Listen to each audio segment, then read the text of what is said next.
Salam, hər vaxtınız xeyir olsun. Bu videomuzda bu sözlərin quruluşunu, niksəsini, vurğusunu və zomma qaydasını öyrənəcəyik. Keçək izahımıza. Daim sözü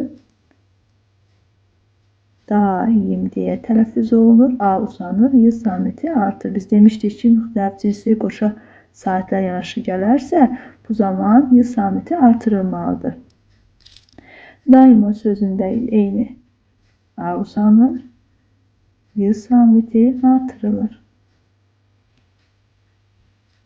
Daimi de A uzanır, Y samiti artırılır.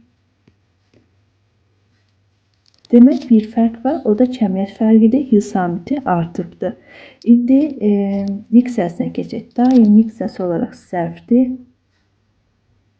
Daima sözü zərfdir. Daimi sözü isə sifətdir. Vurğuda isə daim sözündə A'ya düşür.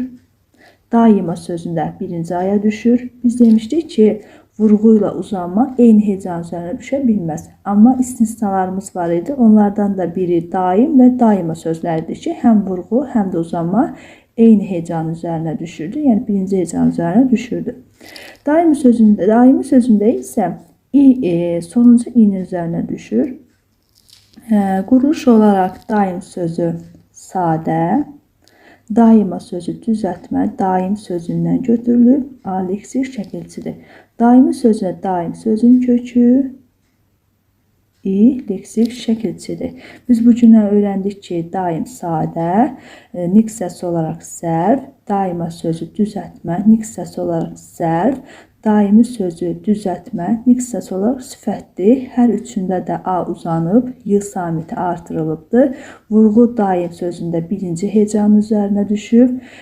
İkincidə daima sözündə vurğu birinci hecan üzərinə düşüb. Üçüncüdə isə daimi sözündə vurğu üçüncü hecan üzərinə düşübdür. Bugünlük bu qədər. Sağ olun, salamat qalın.